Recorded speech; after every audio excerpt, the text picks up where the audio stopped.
এই পুতুলদি, তোমাকে আমি আসার সময় কি বলেছিলাম? কি ও মনে পড়েছে এবার, ভুলে গেছিলাম। বলেছিলি যে শ্বশুর বাড়ির কথা জানো, বাপের বাড়িতে এসে আমি কিছু না বলি।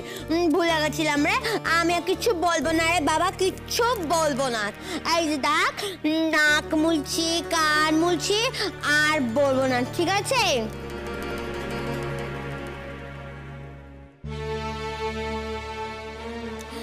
আসলে কি বলতো, সত্যি কথা না বলতে পারলে না আমার জিভের গোড়াটা শুশুর শুশুর করতে থাকে, তাই তো বলে ফেলি আমি।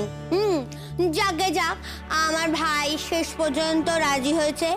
বউ তেজ করে তো বোনকে নিয়ে চলে আসছিল, ভাবলো নতুন বউ যদি আর বাড়িতে না ফেরে ব্যাপারটা তো খুবই খারাপ হবে, তাই না?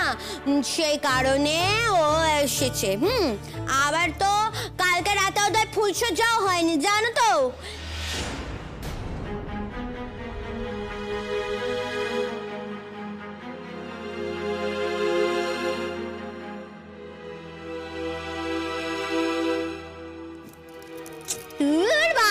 বলে দিলাম, আবার আমি বলে দিলাম, সত্যি কথাটা ঠিক বেরিয়ে যায় মুখ থেকে।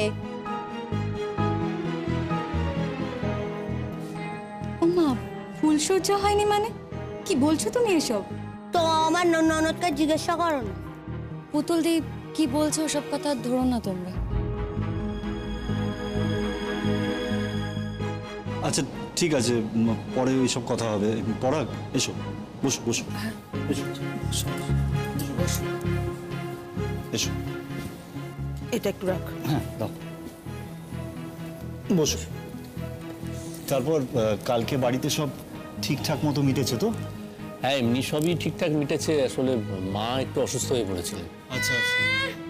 অসুস্থ না ছাই, কোনো অসুস্থ হয়নি গো, একটু গ্যাস অম্বল হয়ে গেছিল, এই যা। তা হবে না কেন বলো? কালকে যা পেয়েছে তাই খেয়েছে, জানো তো, যা পেয়েছে। অমন খাবার তো কখন খায় না। ওই কারণেই আর কোথায় যাবে, গ্যাস অম্বল হয়েছে। আর তো আমাদের বাড়ি থেকে যে মিষ্টিগুলো পাঠিয়েছিল না, অমন মিষ্টি আমাদের বাড়িতে কখনো আসে না। হাতখানা মিষ্টি আমাদের কপালে জোটে না, তা আবার অত মিষ্টি। অত মিষ্টি দেখে না বুড়ি কপালে চোখ উঠেছে, জানো তো? মিষ্টি খাইতে খুব ভালোবাসে, জানো তো, খুব ভালোবাসে। কাউকে দেয় না, কাউকে দেয় না। ওই তুতুল আর আমাদের কাকিমা তখন ছিল, তাই ওদের বাড়িতে একটু মিষ্টি পাঠিয়েছে।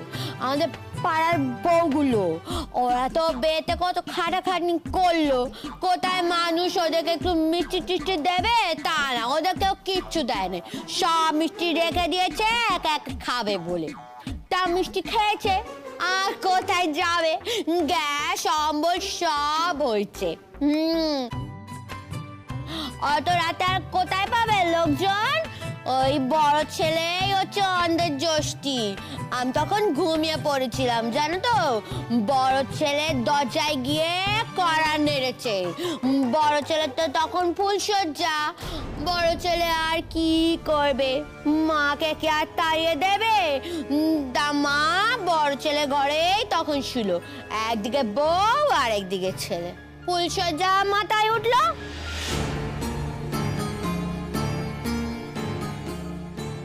পুতুলদি, তুমি কি আরো কিছু বলবে? কথা শেষ হয়েছে তোমার? ওমা শিমুল, মুখ ভার করে আছিস কেন লো? মুখ ভার করিস না, যার জন্য করি চুরি সেই বলে চোর। এই হচ্ছে আমার একটা দোষ। আচ্ছা ঠিক আছে বাবা, আর বলবো না, বলবো না। তোমরা কেউ শুনো না, হ্যাঁ? আমি এমনই, সবসময় সত্যি কথা বলে দিই। না গো, কোনো সত্যি কথা না। পুতুলদির কথা তোমরা অত ধরো না। তুমি বসো, এখানে চুপ করে বসো, বসো বসো। শিমুল, সব ঠিক আছে তো? হ্যাঁ ছোট বৌদি, সব ঠিকই আছে। আরে শিমুল, তুই ভালো আছিস তো? হ্যাঁ মা, ভালো আছি। পরের বাড়ি পাঠিয়ে দিয়েছো, ভালো তো থাকতেই হবে। আর যদি বলি খারাপ আছি, তোমার কি শুনতে ভালো লাগবে? তার মানে তুই ভালো নেই? তোমাদের সবাইকে ছেড়ে কি ভালো থাকতে পারি? তবে হ্যাঁ, ভালো থাকার চেষ্টা করছি। সবারই এরকম কষ্ট হয় শিমুল, বাপের বাড়ি থেকে শ্বশুর বাড়িতে গেলে। কেন আমাদের হয়নি? কিন্তু এখন দেখো, এই বাড়িতে এমন হয়ে গেছে, এই বাড়ি ছেড়ে দুদিনের জন্য বাপের বাড়ি গিয়ে থাকতেও ইচ্ছে করে না। ও বিবি, তুমি আমার সাথে কথা বলছো না কেন? বলবো তো সোনা, তোমার সাথেও কথা বলবো, সবার সাথে কথা বলে নি তারপর। যাকে তোমরা যে এসছো আমরা প্রত্যেকে খুব খুশি হয়েছি জানো। আজকে কি কোনো প্ল্যান করেছো? হ্যাঁ, ওই বন্ধুদের ফোন করেছিলাম, ওদের আসতে বলেছি বাড়িতে। আচ্ছা, না প্ল্যান মানে কিসের প্ল্যান?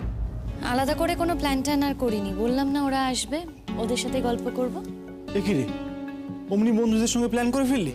পরাগের যদি কোথাও যাওয়ার থাকতো, কলকাতায় এসছে, যদি তোদের নিয়ে কোথাও যেত তাহলে? ওর আর কোথায় যাবার থাকবে, ওর কোথাও যাওয়ার নেই।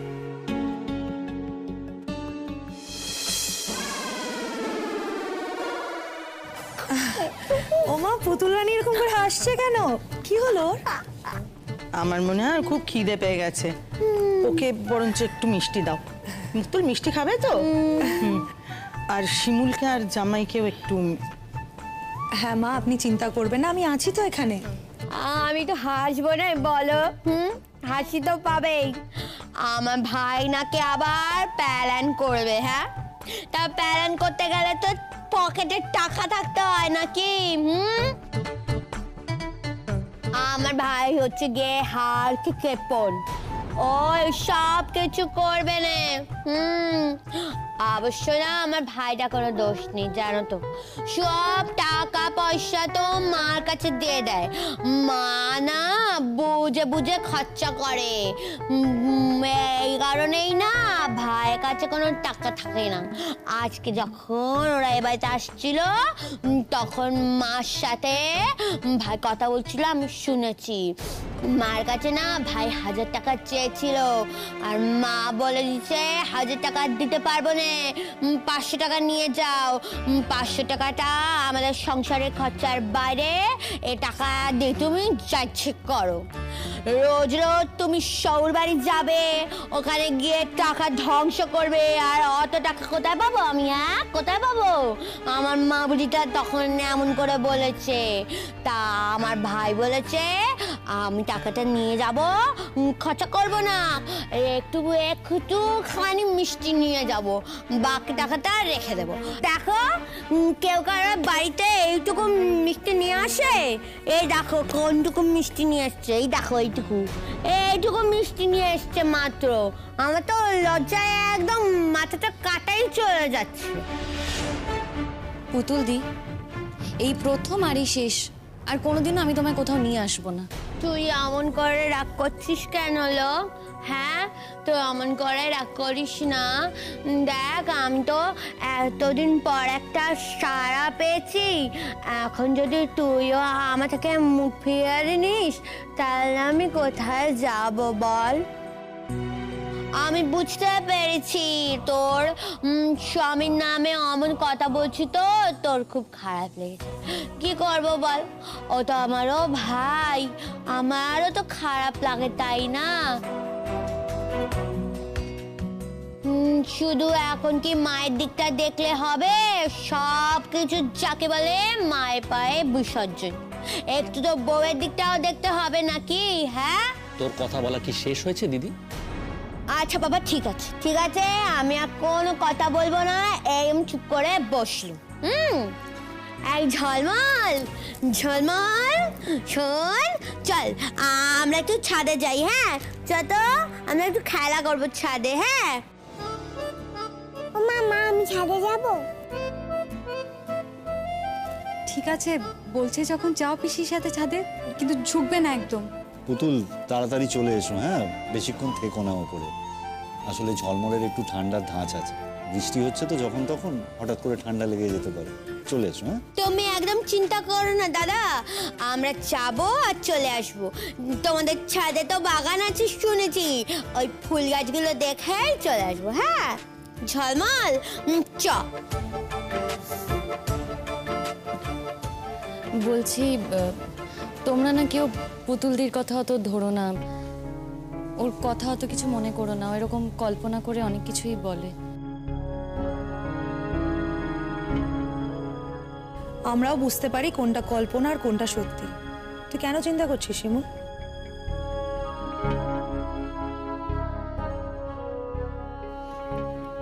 থাকবে, বলছি সব ভালো থাকলেই ভালো, আমরা তো সেটাই চাই বল, আর কিছু চাই না। দেখুন, আমার একটা কথা বলার আছে। হ্যাঁ বলো না, বলো। বলো না, আমরা তো শুনবো বলেই দাঁড়িয়ে আছি। আমাদের মেয়েকে কেমন লাগলো? দেখুন, এমনি সব ঠিক আছে, কিন্তু দুটো জিনিস আপনাদেরকে একটু শিমুলকে বদলাতে বলতে হবে।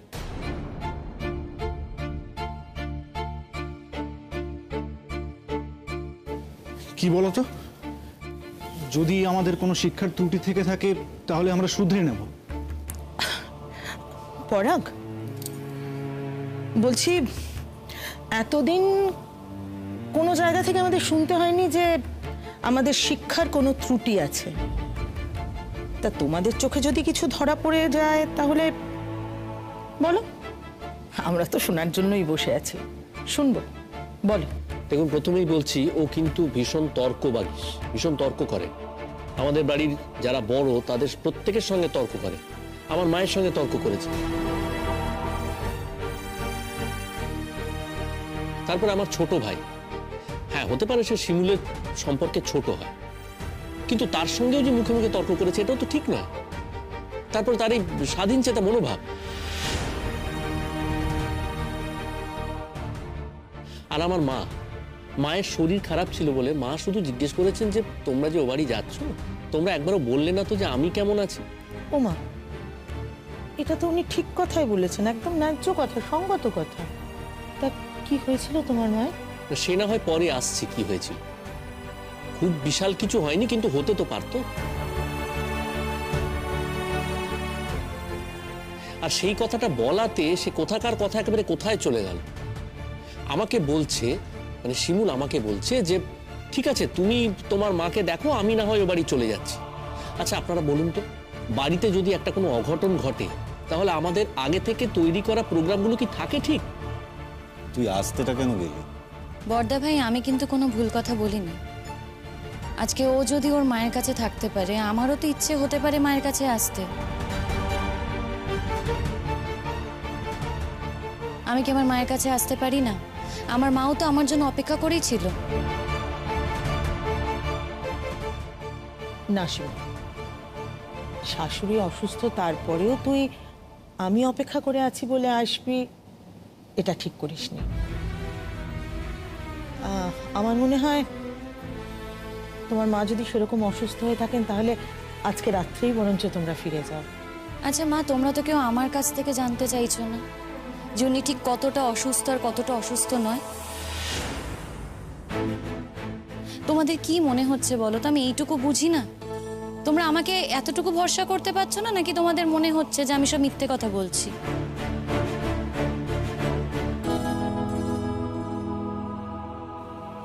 কি হয়েছে ওনার? দেখো, সেই অর্থে আমি কোনো সিমটমস দেখিনি, তবে কাল উনি বলছিলেন ওনার খুব শরীর খারাপ, ওনার বুকে ব্যথা করছে। উনি তো কাল রাতে আমাদের ঘরেই ছিলেন। সেই তো শুনলাম, আমি তো শুনে অবাক হয়ে যাচ্ছি। উনি এত অসুস্থ যখন ছিলেন ওনাকে হাসপাতালে কেন পাঠানো হয়নি? উনি বাড়িতে কেন ছিলেন? না না, দাঁড়ান দাঁড়ান, হসপিটালে কথা আসছে কোত্থেকে? হসপিটালে দেওয়ার মতো তো কিছু হয়নি। না না, মানে উনি তোমাদের ঘরে এসে শুয়ে পড়লেন, তাই জন্যই বললাম আর কি। হ্যাঁ, মায়ের এমন অবস্থা ছিল যে সেই মুহূর্তে সেখান থেকে যেতে পারছিলেন না, সেই জন্যই তিনি শুয়েছেন।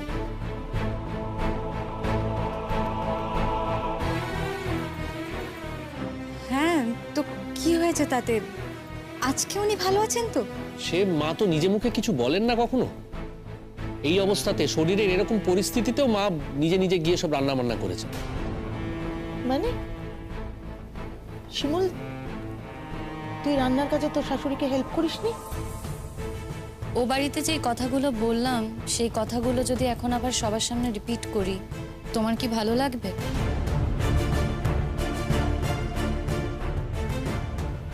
দেখো, একটা কথা না আমি তোমাকে পরিষ্কার বলে দিচ্ছি, আমাকে অকারণে না ছোট করো না। আমি এমন কিছু করি না যেখানে তুমি আমায় ছোট করবে। আর মা, আমি বদলে যাইনি মা। তুমি আমাকে ঠিক যেমন মানুষ করেছো আমি ঠিক তেমনই আছি।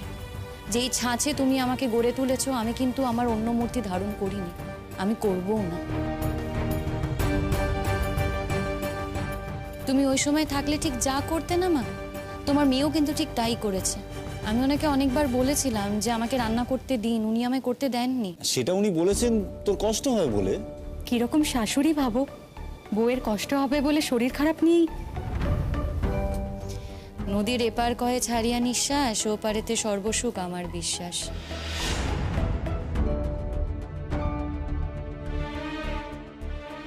বড় বৌদি, আমার মায়ের ব্যাপারেও যদি এরকম একটু ভাবতে না খুব ভালো হতো। দেখো, আমার মাও তো খুব ভালো মানুষ, ভালো শাশুড়ি, তা আমার মায়ের ব্যাপারেও এবার থেকে একটু এরকম ভাবে ভেবো না। যাকে বলছি, উনি এখন কেমন আছেন? দেখো মা, আমি আবার বলছি, আমার চোখে কিন্তু সেরকম ভাবে কিছু পড়েনি। উনি তো রান্না বান্না করছেন, বাড়ির সব কাজই করছেন। উনি বারবার চা খান, সেই চা উনি নিজেই করে নিচ্ছেন। আমি বলেছিলাম আমি সাহায্য করে দিই, উনি আমায় রান্নাঘরে ঢুকতেও দেননি। কথাও বলছেন। তবে হ্যাঁ, উনি যখন বলছেন ওনার শরীর খারাপ, তখন নিশ্চয়ই ওনার শরীর খারাপ। দেখো, উনি তো গুরুজন হয়তো আর মিথ্যে কথা বলবেন না। তবে আমার কি মনে হয় বলো তো, শরীর খারাপ ঠিক নয়, মন খারাপ। আর দেখো, মন খারাপের কথা তো সবসময় আমরা সবাই বলে উঠতে পারি না, তাই হয়তো উনি ওনার মন খারাপের কথাটা ঢেকে রেখে শরীর খারাপের কথা বলছেন। আমার সেটাই মনে হচ্ছে আর কি, আমি সেটাই অনুমান করছি। মন খারাপ? মন খারাপ কিসে? কত কারণেই তো মন খারাপ হয় ছোট বৌদি। না না, মন খারাপের কারণটা জানতে পারলে তো তুমিও মন ভালো করে দিতে পারো। বড় বৌদি, ওনার মন ভালো করার উপায় যে আমার হাতে নেই। কেন উপায় নেই? কেন, কি এমন হয়েছে? দেখো, ওনার স্বামী তো অনেক দিন নেই, উনি খুব একা একা ফিল করেন। বড় ছেলেকে খুবই ভালোবাসেন। আমার অনুমান যে উনি তাই কাল রাতে ওনার বড় ছেলেকে ছেড়ে একা শুতে পারেননি।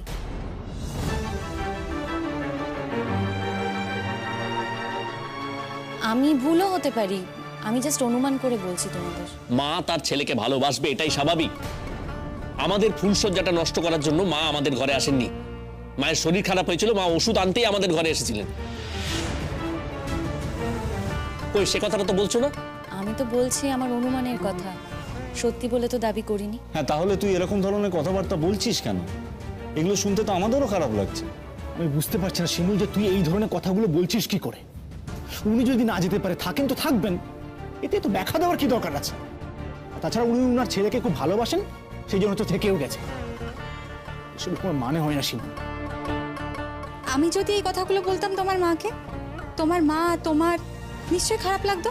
বড় বৌদি, তুমি কিন্তু এর থেকে অনেক খারাপ কথা আমার মাকে বলো, সেখানে কিন্তু আমার মায়েরও খারাপ লাগে। তার জন্য কি তুমি নিজেকে কিছু বদলেছো, নাকি এই কথাগুলো আর বলো না? শিমুল, রাগ করছো কেন বড় বৌদি? যা সত্যি সেটাই তো বললাম। তো পরাগ, তুমি আসলে কেন? তুমি তো নাই আসতে পারতে। ও যখন বলেছিল যে ও পুতুলকে নিয়ে এই বাড়িতে আসবে, তোমার তো আসার কোনো প্রয়োজন ছিল না। এখন তুমি এই বাড়িতে এসে ওর নামে আমাদের কাছে নালিশ করছো। নালিশ করে তো কোনো লাভ নেই পরাগ। দেখো, এখন থেকে ওই বাড়িতে কয়েক ঘন্টার জন্য আসবে, থাকবে তো তোমাদেরই বাড়িতে। আর শিমুলের যদি কোথাও কোনো ভুল হয়ে থাকে, তাহলে তো তোমারই উচিত স্বামী হিসেবে ওর ভুলটা ঠিক করে দেওয়া। আর সেটা এইভাবে পাবলিকলি বউকে হিউমিলিয়েট না করে, আন্ডারস্ট্যান্ডিং এর মধ্যে দিয়ে। এটাকেই তো বলে আদর্শ স্বামী স্ত্রীর সম্পর্ক।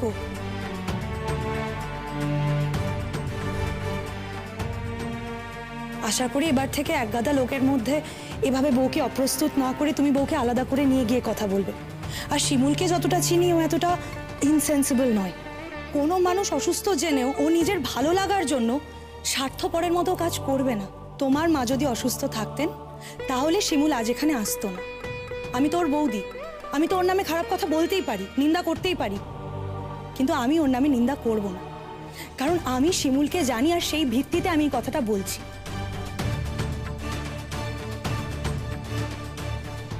তাই বলছি নিজের স্ত্রীর ব্যাপারে ভুল বোঝার আগে তার সঙ্গে একবার তুমি কথা বলে নাও। আজ আমাদের সামনে বলেছো, কিন্তু এই কথাগুলো যদি তুমি অন্য কাউকে গিয়ে বাইরে বলো তাহলে কি শিমুলের মুখ থাকবে? আর শিমুলের মুখ ছোট হলে তোমার মুখ ছোট হোক না হোক, বাইরের লোকজন কিন্তু তোমার মুখ ছোটভাবেই দেখবে। হাজার হোক, ওর যেমন এখন পরিচয় ও পরাগের বউ, সেরকম তোমারও তো পরিচয় যে তুমি ওর বর। তোমরা কেউ ছোট হলে আরেকজন কিন্তু ছোট হয়ে যাবে, এই কথাটা মনে রেখো পড়া।